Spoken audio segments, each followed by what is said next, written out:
Imagine that you've been with your partner for the last 2 years, 5 years, 10 years or more, and throughout this time, other than the beginning, you've been manipulated, demeaned, gaslighted, lied to, maybe even cheated on. Your self-esteem is shot. Your sense of reality is warped. You may be isolated from friends and family, no longer doing the things you used to love to do, feeling lost, trapped, and wondering, how in the world did I get here? Unfortunately, this is the reality of so many people. I'm Lise Leblanc, therapist, author, and life coach, and in today's video, I will be talking about ways to break free from narcissistic abuse. And at the end of this video, I will tell you how to reduce your odds of attracting another narcissistic partner in the future. Please take a moment to like, comment, subscribe, and hit the notification bell. I'm on the road to 100,000 subscribers, and I really appreciate every single one of you who have followed my YouTube journey and supported my channel.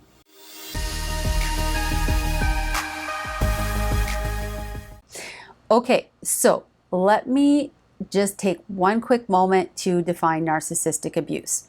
So narcissistic abuse is exactly what it sounds like. It's a pattern of manipulative and abusive behaviors inflicted by a person with narcissistic personality disorder or narcissistic traits onto a victim.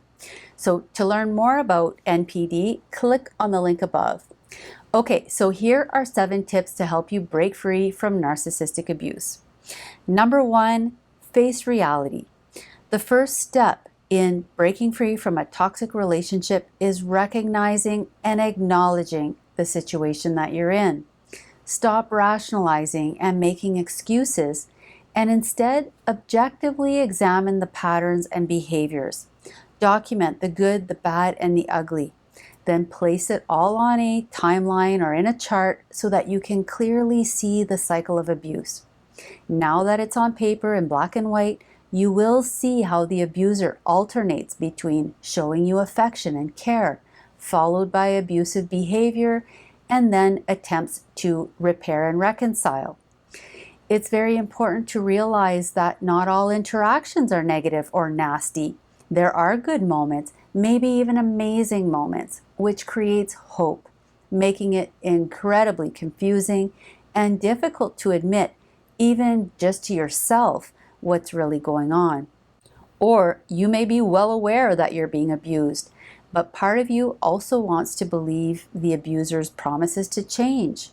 Or maybe you're staying because you're afraid, you feel obligated, guilty. And while you're in this fog that has formed over months or even years of subtle and insidious narcissistic abuse, you may have become fully dependent on the narcissist and truly believe that you can't leave. However, when you are finally able to recognize and admit that you are experiencing narcissistic abuse, you are in a toxic relationship, you have taken the first step to breaking free. Number 2, build up your support network. One very common strategy used by narcissists is to isolate their victim from friends and family. And the reason that they do this is to give themselves even more power and control over you and reduce any outside influences or the chances that you will get a reality check and leave them. Number 3, build up your self-esteem and practice self-care. Narcissists work really hard to lower their partner's self-esteem by demeaning, insulting, criticizing, accusing, gaslighting, and sometimes it's to the point where the victim really believes that they can't live without the narcissist, or they don't deserve better, or that they deserve this type of treatment. Practicing self-care is about doing things to take care of you. Things that give you a sense of purpose and make you feel better about yourself. A big reason why people have so much difficulty leaving a toxic partner is that their self-worth, their self-confidence, and their sense of self has been destroyed. They don't know who they are anymore. And they're totally disconnected from what they want, what their needs are, their goals, their vision about what they want to experience and accomplish in this lifetime. By practicing self-care and having other interests and goals to fall back on, having a life apart from the narcissist will give you insight into other ways that you could be thinking, feeling, and living your life. You might need to do some self-reflection, some research and experimentation to figure out what lights you up, but just be forewarned that when you start building yourself up, this will trigger the narcissist and make them feel insecure, like they are losing control, and this could potentially lead to an escalation of their abusive behavior. Number 4, make a conscious decision. If and when you realize that you are being psychologically abused by a narcissist, then it's time to stop hoping that they will change and to actually start taking steps to change your situation and your decisions. Unless the narcissist in your life is receiving intensive treatment and making real progress over time, then you can expect that the future will play out exactly how the rest of your relationship has played out. The reality is that you can't change the narcissist. All you can do is change your actions and your decisions. If you decide to stay, do so with full awareness of what you're signing up for and why. Narcissistic personality disorder is an illness. Although the person might be super intelligent, they may be very talented, they are also emotionally stunted. So if you stay, realize that you need to learn how to cope with who they are and how they behave. And again, expect them to behave in the ways that they always have. And don't be shocked when the cycle of abuse starts over, because it always does.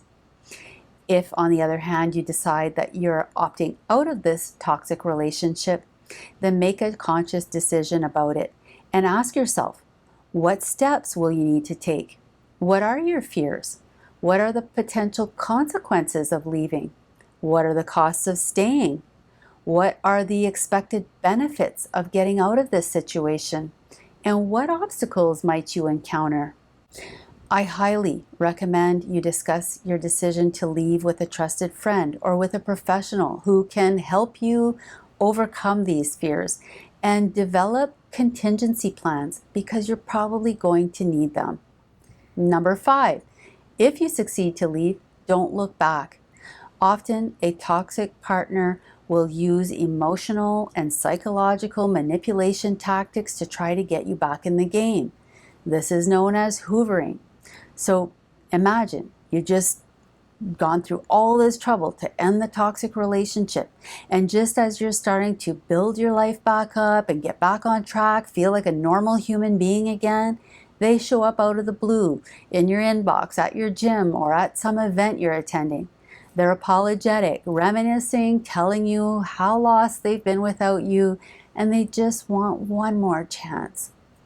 You might think that they've really changed, and that is your mistake, because things might be amazing at first, but nothing has changed. The cycle is simply starting over, and next thing you know, you're stuck in quicksand, asking yourself how you fell for the narcissist's same old bag of tricks. And I'm sorry to say this, but that's on you. Once you know who you're dealing with, the game they're playing, then it's up to you to take responsibility for getting the help you need to stay out of the narcissist's traps and to make healthy relationship choices. Easier said than done, I know, which is why it's a really good idea to get as much support as possible. Obviously, going no contact with the narcissist is the best option because it prevents hoovering, and it also prevents you from making bad decisions, especially in those early days and early months when part of you is still longing for them. So, if you can close the energy highway and completely cut them off physically and psychologically, that's your best bet. If you can't, then use the gray rock method, which basically involves becoming emotionally unresponsive and as uninteresting as a gray rock. Number 6, let go of what could have been and allow yourself to process the reality of what actually happened. Most people realize that the beginning of a relationship with a narcissist was too good to be true, and they often admit that they saw red flags but ignored them, thinking that they could handle it, overcome the challenges, and beat the odds. At the end of the relationship, they feel duped by the narcissist, but in a lot of ways, they dupe themselves. Yes, it's true, the narcissist uses manipulation tactics to hijack your attachment system and get you addicted to them. But then they do show their true colors. The mask drops, and at some point you realize that there is no promised land. Never was. You realize you made a bad investment, but you just can't face that reality. Maybe you stayed because of a trauma bond, cognitive dissonance, financial dependence, low self-worth. Maybe it was fear of negative consequences, or perhaps it was an effort to protect your kids. Whatever the reasons, at some point you chose to continue to uphold the delusions. But when you face reality in its entirety, that's when the real healing can begin. You can stop blaming the narcissist for being a narcissist, and you can use your time and energy to get to the root causes of what attracted you to this person and what kept you involved in a toxic relationship. When you process your emotions and your experiences, not only related to the narcissist or to this toxic relationship, but also those painful experiences that happened long before you even met the narcissist, that's when you can heal at a core level and get on with your life with post-traumatic growth rather than post-traumatic stress. Number 7, set your boundaries and your non-negotiables. A critical aspect of having healthy relationships is having boundaries and knowing what is negotiable and non-negotiable to you when it comes to what you will accept from others. So get clear about what you are not willing to negotiate on. These are all those things that no matter what happens, you're not going to negotiate on them. Start paying attention to the situations when you are compromising your non-negotiables. When, why, and who do you allow to cross those boundaries? And how do you feel when that happens? How could you handle these situations with more self-respect? The thing to remember about personal boundaries is that you are the one that wants them and needs them. And so you are the one who is responsible for enforcing them. Maybe you pride yourself on being a loyal and reliable partner and going all in when it comes to commitment. But ask yourself, are you betraying yourself along the way?